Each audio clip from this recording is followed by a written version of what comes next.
बिस्मिल्लाहिर्रहमानिर्रहीम अस्सलाम वालेकुम dear students. NBF class 8 math review exercise question number 2। Amna has rupees 4,50,000 in her account. Amna के account में 4,50,000 रुपये पड़ा हुआ है। She withdraws an amount of rupees 60,000। उसने इस अकाउंट में से 60,000 रुपये निकलवा लिया।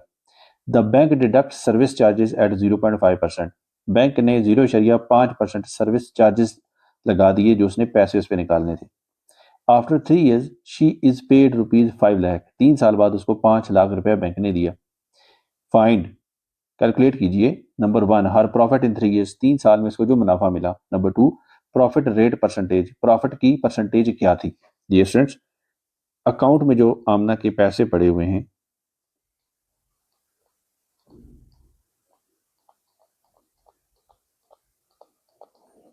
ये हैं 4,50,000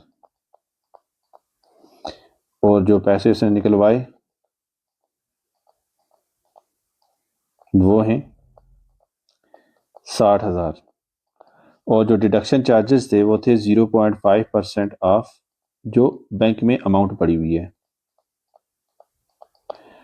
यानी कि 0.5% ऑफ 4,50,000। हम इसको लिख सकते हैं 0.5 is multiplied bye 4,50,000 is divided by 100।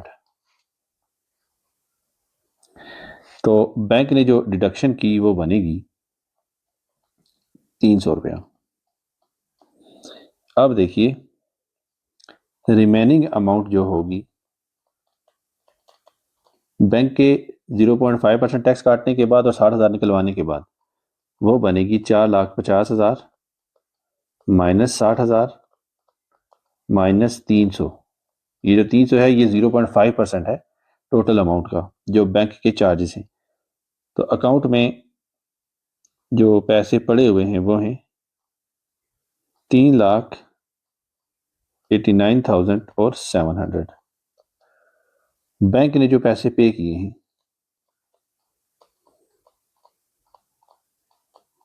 वो हैं 5 लाख। तो प्रॉफिट होगा, इस 5 लाख में से हम माइनस करेंगे ये वाली अमाउंट, 5 लाख माइनस 3,89,700। तो जो प्रॉफिट उसको होगा वो होगा 110300, 1,10,300। अब हमने एक साल में जो प्रॉफिट है, ये तो 3 साल में है ना प्रॉफिट, क्योंकि क्वेश्चन की स्टेटमेंट मैंने कहा है कि 3 साल में इसको जो 3 साल बाद उसको 5 लाख रुपए मिला। तो ये जो प्रॉफिट है ये उसको 3 साल बाद मिला है।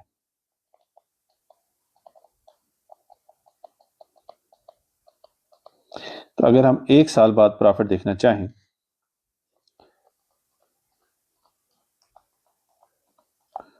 तो वो जो 3 साल का जो प्रॉफिट है उसको हम डिवाइड कर देंगे 3 पे। तो 1 साल का प्रॉफिट हमें हासिल हो जाएगा जो कि बनता है 36,766.66 रुपये। अब पार्ट 2 में मैंने क्या है, प्रॉफिट की परसेंटेज कैलकुलेट करें। ये कैलकुलेट होगी, प्रॉफिट इज डिवाइडेड बाय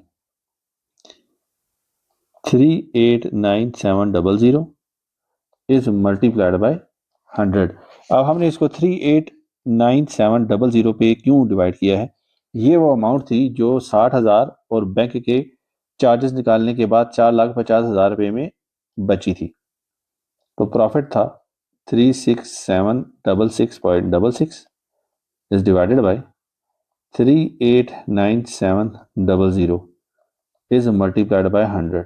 जब आप कैलकुलेटर पे इसको सॉल्व करोगे तो आपको जो वैल्यू हासिल होगी वो वैल्यू होगी 9.43%। बिस्मिल्लाहिर्रहमानिर्रहीम अस्सलाम वालेकुम dear students. NBF class 8 math review exercise question number 3।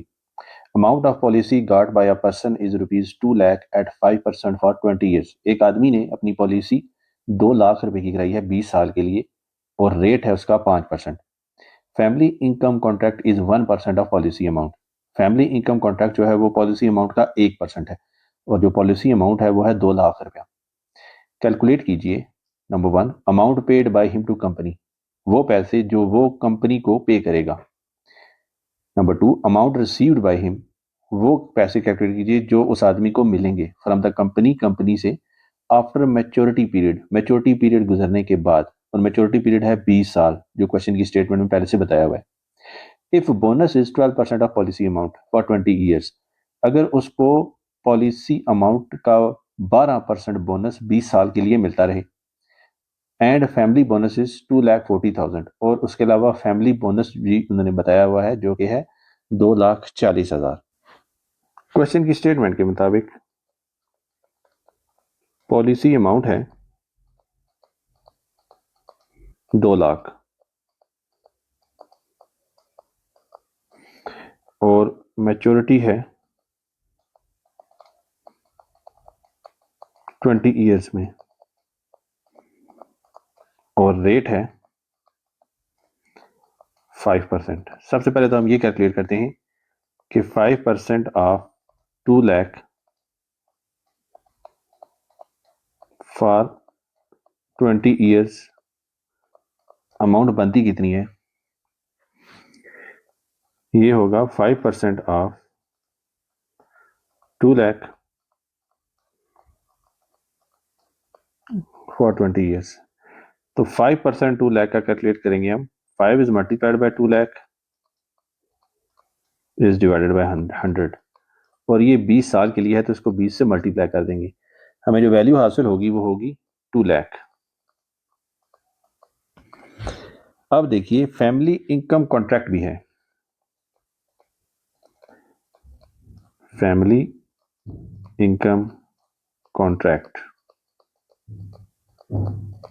ये है 1% ऑफ पॉलिसी अमाउंट 2 लाख और ये भी 20 साल के लिए है। ये कैलकुलेट होगा 1 इज मल्टीप्लाइड बाय 2 लाख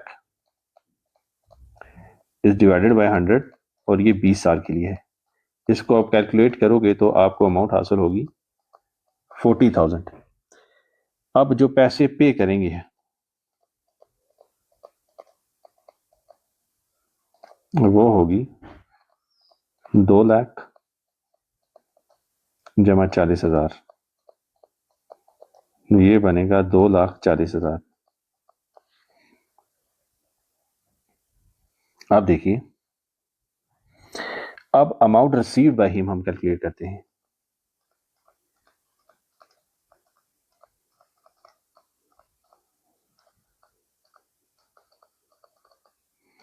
देखें अमाउंट रिसीव्ड बाय हिम में 12% पॉलिसी अमाउंट का बोनस है 20 साल के लिए। ठीक है, तो 12% ऑफ पॉलिसी अमाउंट थी 2 लाख और ये भी है 20 साल के लिए, तो ये बनेगा 12 ज़रब 2 लाख तकसीम 100 ज़रब या मल्टीप्लाइड बाय 20, तो ये अमाउंट हमारे पास आएगी 4,80,000। उसके अलावा उन्होंने हमें ये भी बताया है कि फैमिली बोनस भी मौजूद है। फैमिली बोनस है 2,40,000। तो पैसे जो उसको मिलेंगे वो पैसे होंगे मनी या अमाउंट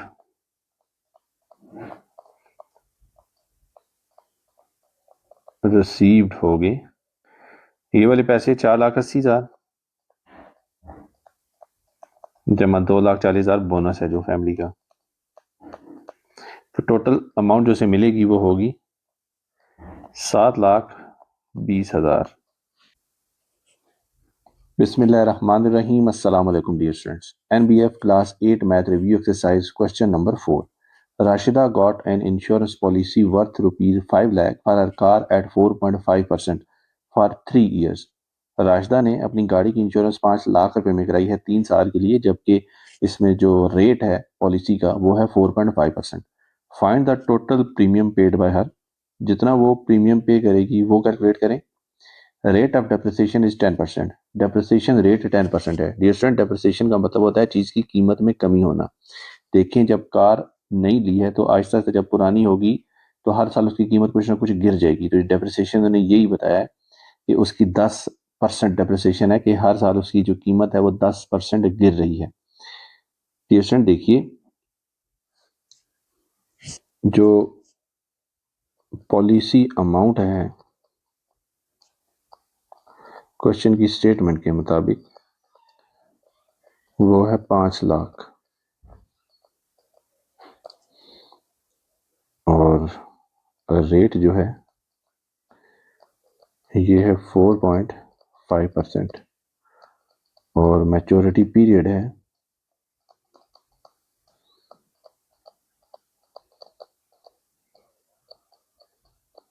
3 साल।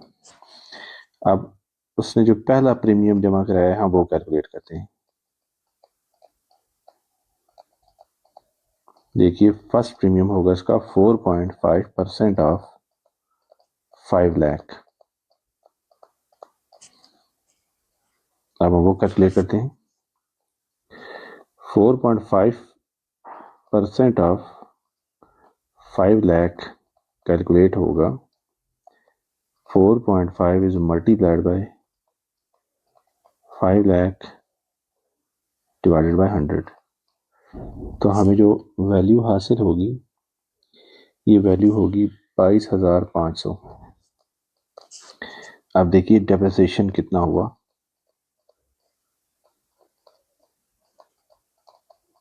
ये है 10% ऑफ पॉलिसी अमाउंट, यानी कि 10% ऑफ 5 लाख। अभी हम कैलकुलेट करते हैं कि होगा 10 is multiplied bye 5 lakh is divided by 100। इसको कैलकुलेट करोगे तो ये वैल्यू आपके पास आएगी 50,000। तो डेप्रिसिएशन प्राइस होगी, गाड़ी की कीमत थी 5 लाख, डेप्रिसिएशन हो गया 50,000, तो ये हो जाएगा 4,50,000। अब देखिए सेकंड प्रीमियम।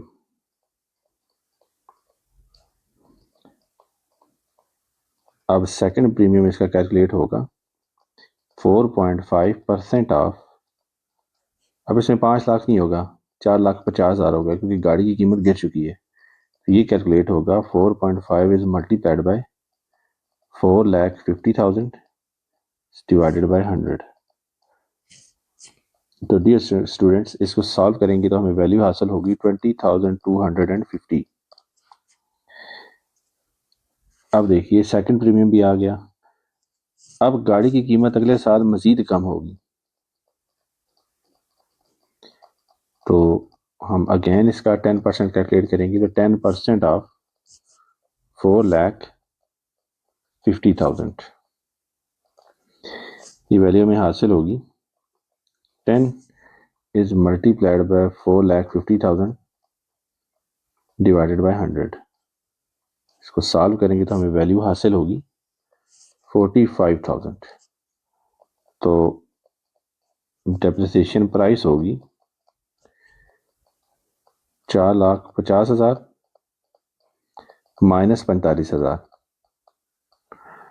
तो ये वैल्यू हमें हासिल होगी 40,500, सॉरी 4,05,000।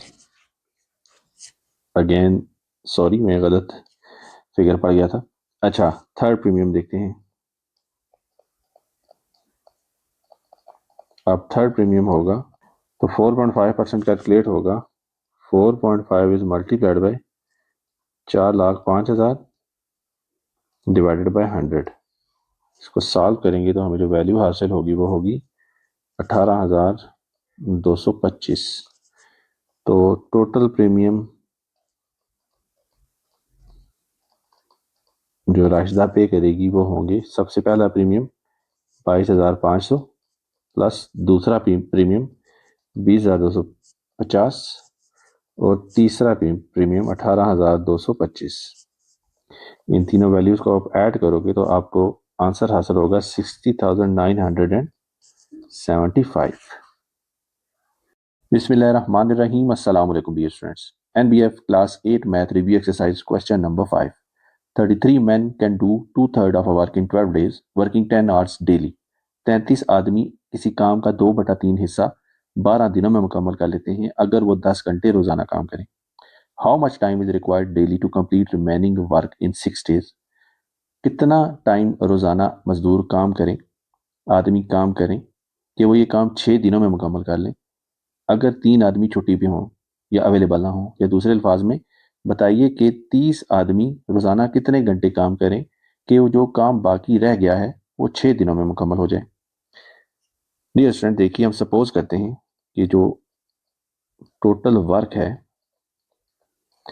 वो इक्वल टू है 1 के इक्वल। तो 2/3 वर्क होगा 2/3 ज़रब 1, यानी कि ये 2/3 ही आ जाएगा। तो रिमेनिंग वर्क कितना होगा? रिमेनिंग वर्क ये होगा total work minus 2/3 of work. तो टोटल वर्क है 1 माइनस 2/3 है 2/3। देखिए इसका एलसीएम लेते हैं, एलसीएम आएगा 3, 1 3 ज़ा 3, 3 2 1 ज़ा 3, माइनस 3 1 ज़ा 3, 1 इंटू 2 ज़ा 2। तो रिमेनिंग वर्क होगा 1 इज डिवाइडेड बाई 3। अब डियर स्टूडेंट्स, इस क्वेश्चन को हम एरो मेथड की मदद से सॉल्व करते हैं। देखिए, man work days and hours.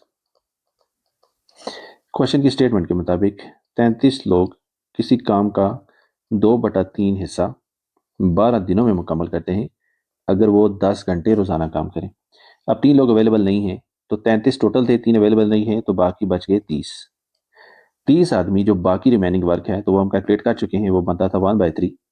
अगर 6 दिनों में खत्म करना चाहें तो कितने घंटे उनको लगेंगे? अब ये फ्रेंड्स ये हमें नहीं मालूम, तो अननोन वैल्यू है तो लिखेंगे एक्स। अब सबसे पहले तो आप ये याद रखिएगा कि एरो हमेशा उस समेत में बनता है जिस तरफ एक्स मौजूद हो। तो यहाँ पे देखिए एक्स मौजूद है आर्स वाली साइड पे, तो यहाँ पे एरो बनेगा और इस तरह बनता है कि एरो का जो पाँव है या टेल है वो एक्स की जानिब होती है और एरो का जो हेड है वो ऊपर दिए गए नंबर की तरफ होता है। अब डियर स्टूडेंट, हम बारी बारी देखेंगे कि आर्स का मैन के साथ क्या रिलेशनशिप है, आर्स का वर्क के साथ क्या रिलेशनशिप है, आर्स का डेज के साथ क्या रिलेशनशिप है, और इसी हिसाब से बनाएंगे एरो भी। अब डियर स्टूडेंट्स, हम देखते हैं कि आर्स और मैन में क्या रिलेशनशिप है।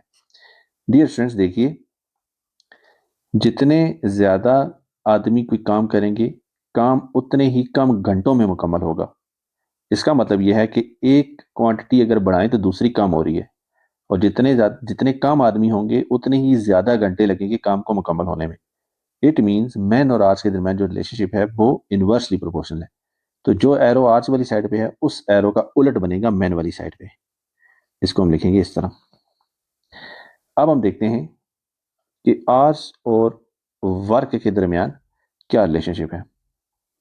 देखिए, जितने ज्यादा घंटे लगेंगे उतना ही ज्यादा काम होगा, और जितने कम घंटे कोई काम होंगे करेंगे उतना ही कम काम होगा। इसका मतलब यह है कि आर्स और वर्क के दरमियान जो रिलेशनशिप है ये डायरेक्टली प्रोपोर्शनल है। एक क्वांटिटी कम है तो दूसरी भी कम हो रही है, एक क्वांटिटी बढ़ रही है तो दूसरी भी बढ़ रही है। इसका मतलब यह है कि वर्क वाली साइड पे जो एरो बनेगा वो सेम ऐसे ही बनेगा जैसे कि आर्स वाली साइड पे है। अब हम ये देखते हैं कि आर्स और डेज के दरमियान क्या रिलेशनशिप है। देखिए, जितने ज्यादा दिन होंगे उतने ही कम घंटे लगेंगे काम को मुकम्मल होने में, और जितने कम दिन होंगे उतने ही ज्यादा आवर्स हमें काम करना पड़ेगा। तो इसका मतलब यह है कि डेज और आवर्स में जो रिलेशनशिप है ये भी इनवर्सली प्रोपोर्शनल है। तो डेज वाली साइड पे जो एरो बनेगा वो एरो आवर्स वाले एरो का उलट बनेगा, तो वो बनेगा इस तरह।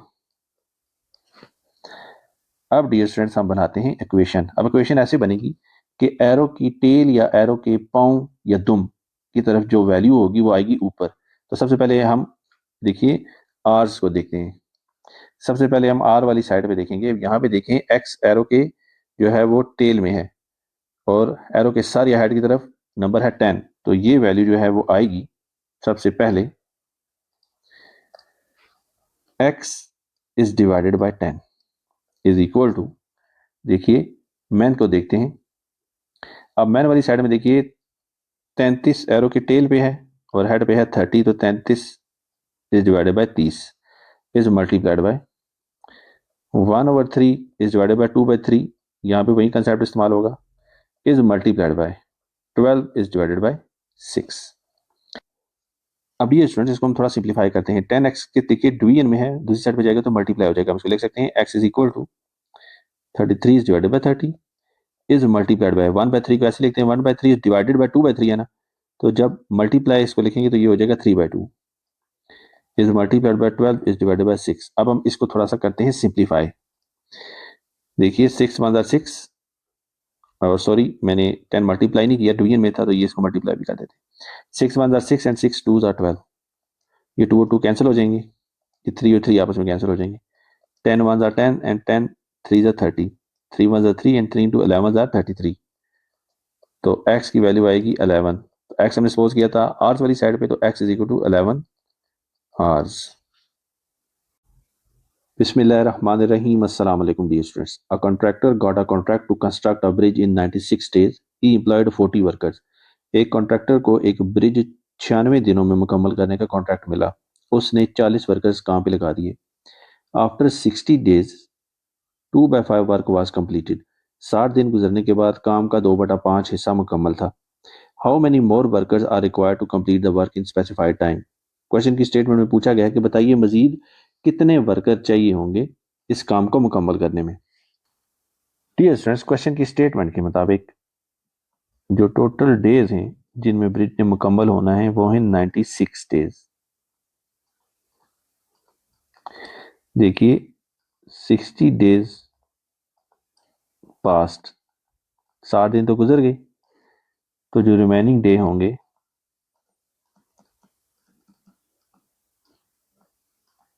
वो हमें हासिल होंगे जब हम 96 में से 60 सब्ट्रैक्ट करेंगे तो हमें वैल्यू हासिल होगी 36 डेज। अब हम यहाँ पे सपोज करते हैं कि जो टोटल वर्क है वो इक्वल टू 1 है। अब 2/5 ऑफ टोटल वर्क को मैं TW से रिप्रेजेंट करने लगा हूँ। तो 2/5 ऑफ टोटल वर्क होगा 2/5 is multiplied by total work जो कि है इक्वल टू 1 हमने सपोज किया है। ये हमें वैल्यू ही हासिल होगी 2/5। अब हम रिमेनिंग वर्क कैलकुलेट करते हैं। तो रिमेनिंग वर्क होगा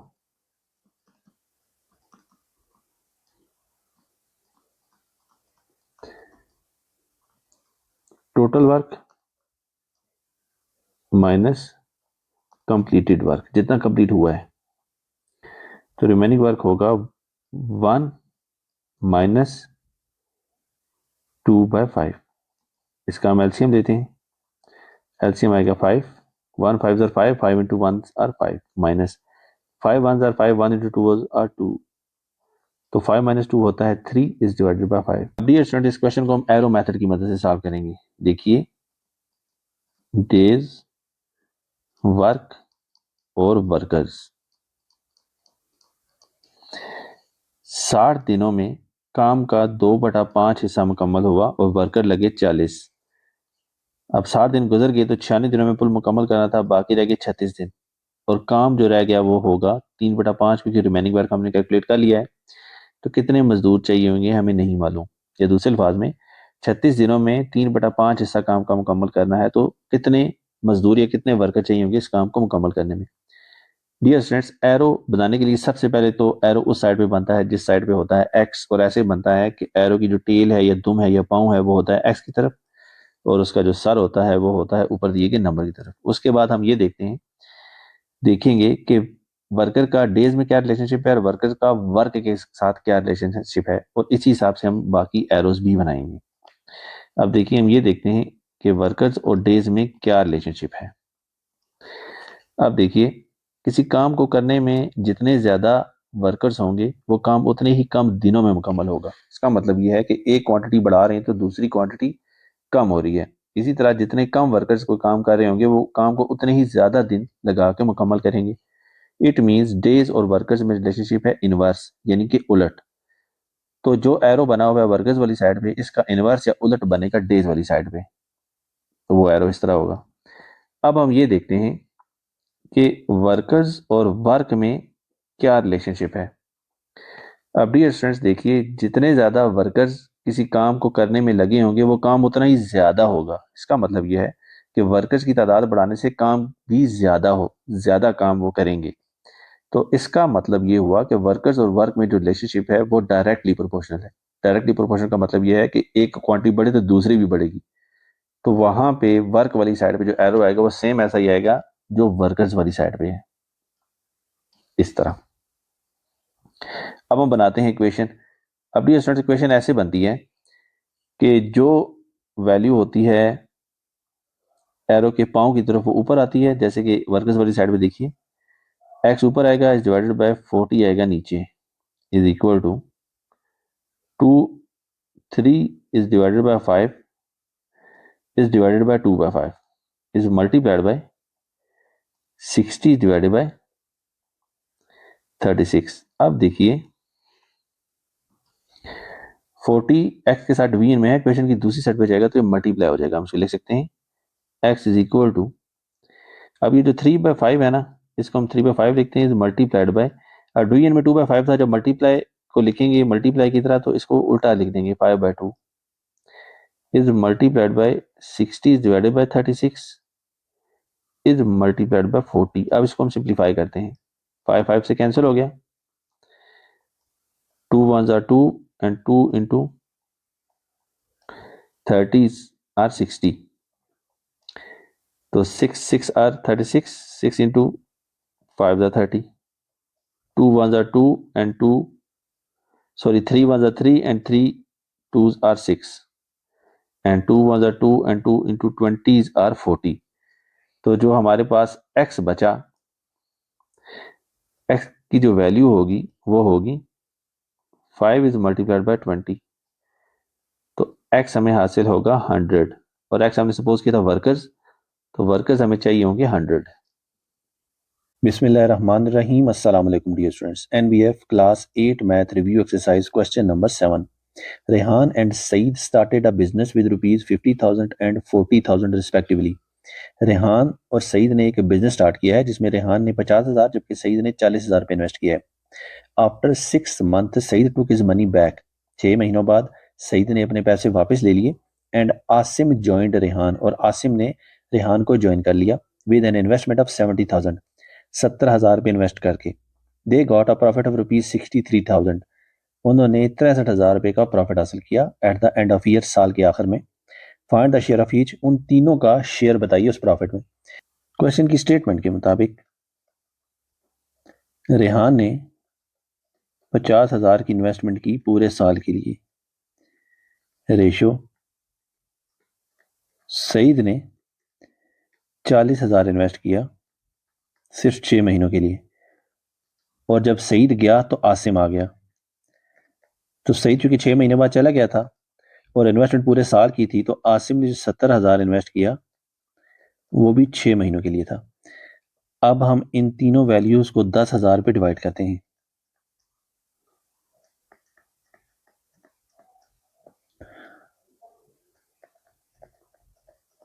सिंप्लीफाई करेंगे, 10,000 into 5 are 50,000, 10,000 into 4 are 40,000 and 10,000 into 7 are 70,000। तो ये हो जाएगा 5 is multiplied by 12 ratio, 4 is multiplied by 6 ratio, 7 is multiplied by 6। अब यहां पे भी हम इन तीनों वैल्यूज को 6 पे डिवाइड कर देते हैं। सिंप्लीफाई करेंगे, 6 1 are 6, 6 2 are 12, 6 6 cancel out, 6 6 cancel out. तो हमें रेहान, सईद और आसिम की इन्वेस्टमेंट हासिल होगी 5 is multiplied by 2 ratio, 4 is multiplied by 1 ratio, 7 is multiplied by 1. 5 2s are 10 ratio, 4 1s are 4 ratio, 7 1s are 7. तो रेहान, सईद और आसिम की बिजनेस में जो इन्वेस्टमेंट थी उसकी रेशियो थी 10:4:7. तो अब हम सम ऑफ रेशियोज कैलकुलेट करते हैं. सम ऑफ रेशियोज होगी 10 + 4 + 7, तो ये बनती है 21. और प्रॉफिट कितना था? प्रॉफिट था 63,000. अब हम प्रॉफिट को डिवाइड करते हैं सम ऑफ रेशियो से. इसको मैं एस एंड आर से रिप्रेजेंट कर रहा हूँ. ये हो जाएगा 63,000 इज डिवाइडेड बाय 21. तो इसको सॉल्व करेंगे तो हमें वैल्यू हासिल होगी 3000. अब हमने रेहान, सईद और आसिम की इन्वेस्टमेंट तो कैलकुलेट की हुई है, जो कि बनती है 10:4:7. तो अब हम प्रॉफिट में रेहान का शेयर कैलकुलेट करेंगे. रेहान का शेयर होगा, रेहान की रेशियो 10 इज मल्टीप्लाइड बाय 3000 जो हमने पिछले पेज पे कैलकुलेट किया है. हमें आंसर हासिल होगा 30,000. इसी तरह अब हम सईद का शेयर कैलकुलेट करते हैं. सईद की रेशियो है 4 इज मल्टीप्लाइड बाय 3000 जो हम पहले कैलकुलेट कर चुके हैं. तो 3000 × 4 आर 12,000. इसी तरह आसिम का शेयर भी हम कैलकुलेट करेंगे, जो होगा 7 इज मल्टीप्लाइड बाय 3000. तो ये वैल्यू हमें हासिल होगी 21,000. बिस्मिल्लाहिर्रहमानिर्रहीम. अस्सलाम वालेकुम dear students. NBF class 8 math review exercise question number 8. A woman died leaving the following property. एक औरत फौत हो गई है और उसके पीछे जो प्रॉपर्टी बची है उसकी तफसीलात दर्ज झैल हैं. बैंक बैलेंस जो था उस औरत के पास था 4,30,000 और 6 तोले सोना था जो कि बनता है 6 लाख का. Divide her property among her son and her husband. उसकी प्रॉपर्टी को उसके बेटे और उसके शोहर में तकसीम कीजिए अगर 2 तोला सोना जो है वो गरीब फैमिली को दे दिया जाए तो. डियर स्टूडेंट, सबसे पहले तो हम 2 तोले सोने का हिसाब करते हैं ना. देखिए, 6 तोला जो सोना है उसकी कीमत सवाल की स्टेटमेंट के मुताबिक है 6 लाख. तो 1 तोला सोना होगा 6 लाख को हम जब तकसीम करेंगे 6 पे तो जवाब आएगा 1 लाख. तो 2 तोला गोल्ड होगा, 2 को जब हम ज़रब देंगे 1 लाख से तो 2 तोला सोने की कीमत होगी 2 लाख. अब हम उसकी टोटल प्रॉपर्टी की कीमत का अंदाज़ा लगाते हैं. तो टोटल प्रॉपर्टी जो है वो है उसके पास 4,30,000 रुपया है जमा 6 लाख का उसके पास सोना था. और जो पुअर फैमिली गरीब ख़ानदान को 2 तोले सोना दिया उसकी कीमत भी लिखते हैं, ये बनती है 2 लाख. तो उसके पास जो टोटल प्रॉपर्टी है वो है 8,30,000. अब डियर स्टूडेंट, जो हस्बैंड का शेयर होगा वो होगा 1/4 ऑफ टोटल प्रॉपर्टी.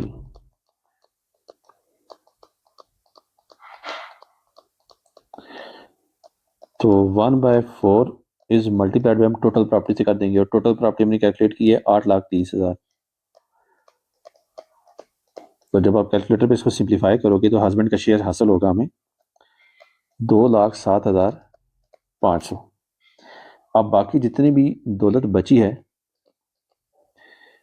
वो सन का शेयर यानी कि बेटे का शेयर होगा, रिमेनिंग प्रॉपर्टी. सो रिमेनिंग हमें हासिल होगा जो टोटल प्रॉपर्टी थी उसमें से जब हम माइनस करेंगे हस्बैंड का शेयर,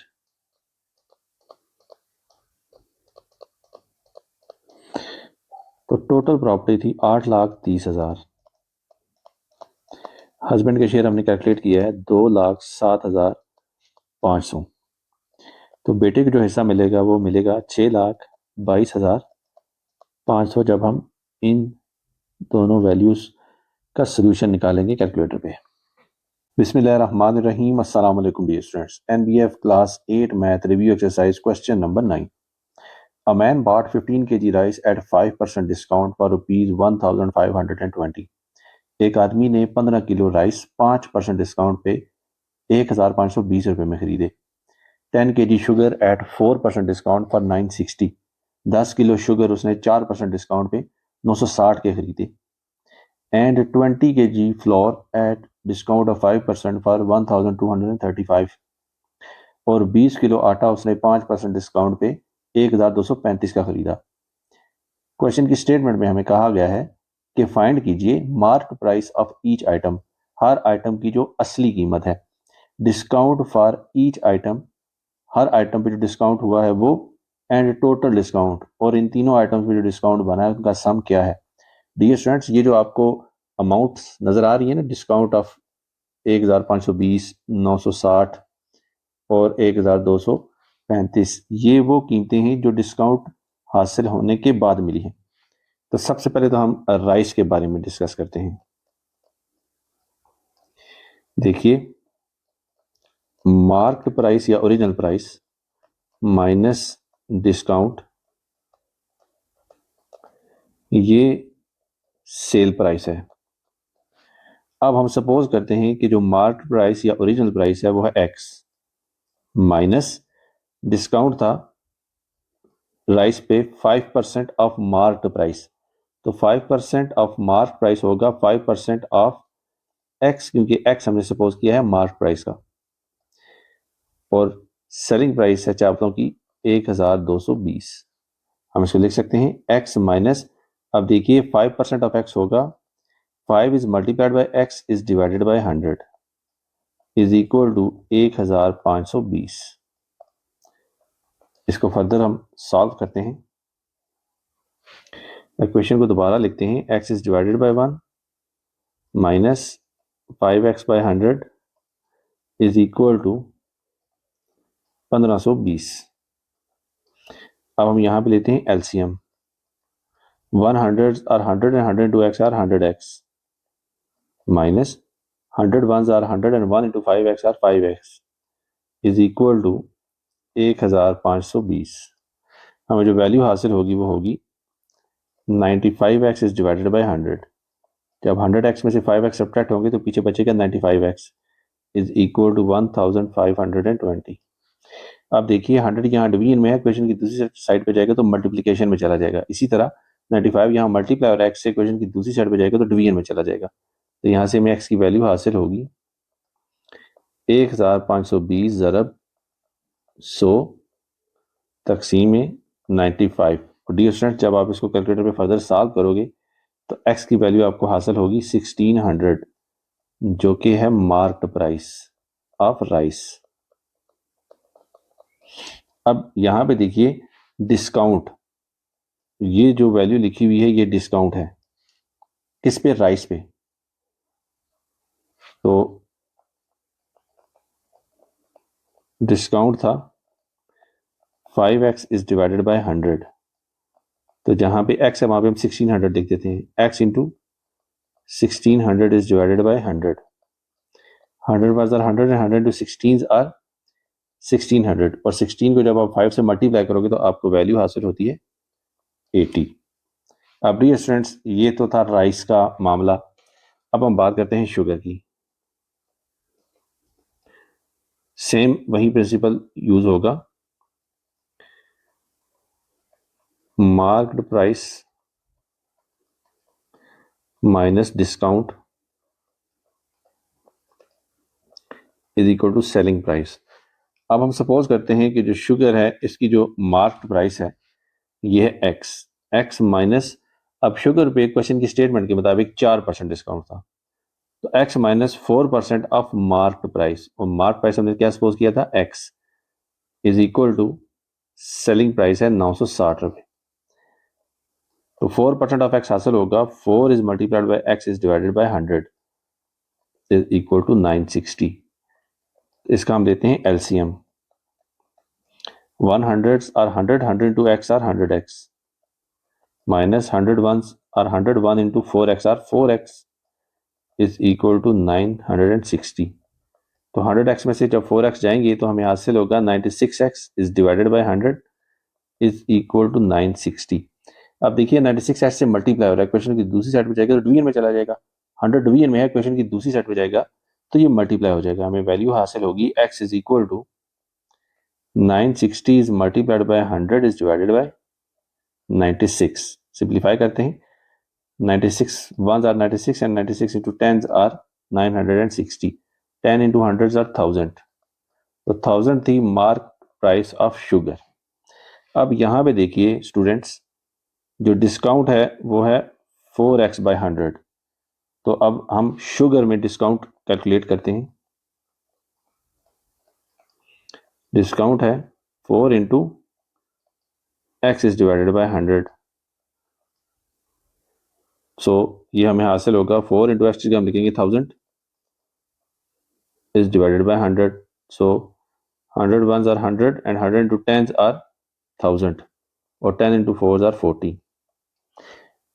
अब हमें शुगर का डिस्काउंट भी मिल गया। अब हम बात करते हैं फ्लोर की।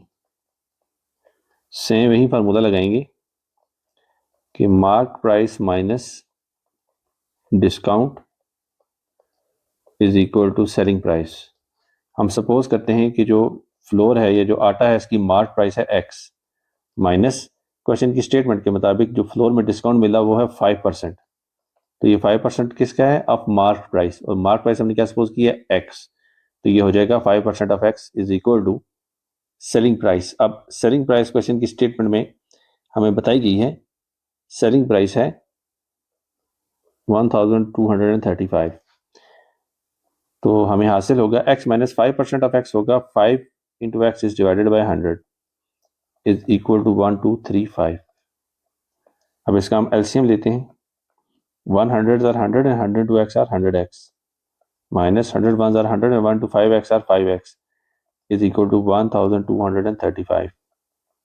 अब देखिए 100x में से जब 5x जाएंगे तो हमें हासिल होगा 95x is divided by 100 is equal to 1235। तो हम इक्वेशन जो हासिल हुई इसको दोबारा लिखते हैं, 95x is divided by 100 is equal to 1235।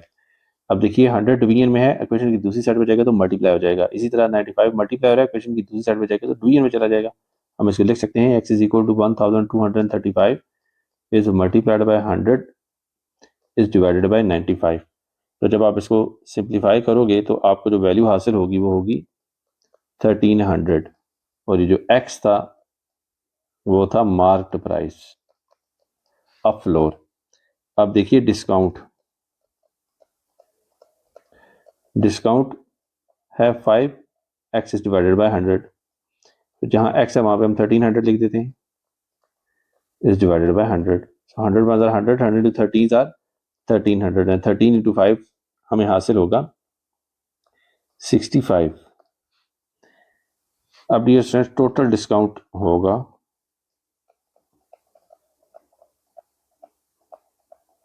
जब हम तीनों डिस्काउंट्स को आपस में ऐड करेंगे। तो पहला डिस्काउंट जो था वो था 80 रुपीज़ प्लस दूसरा डिस्काउंट जो हुआ वो था 40 रुपीज़ और तीसरा डिस्काउंट जो था वो था 65। तो जब इन तीनों वैल्यूज़ को आप ऐड करोगे तो आपको आंसर हासिल होगा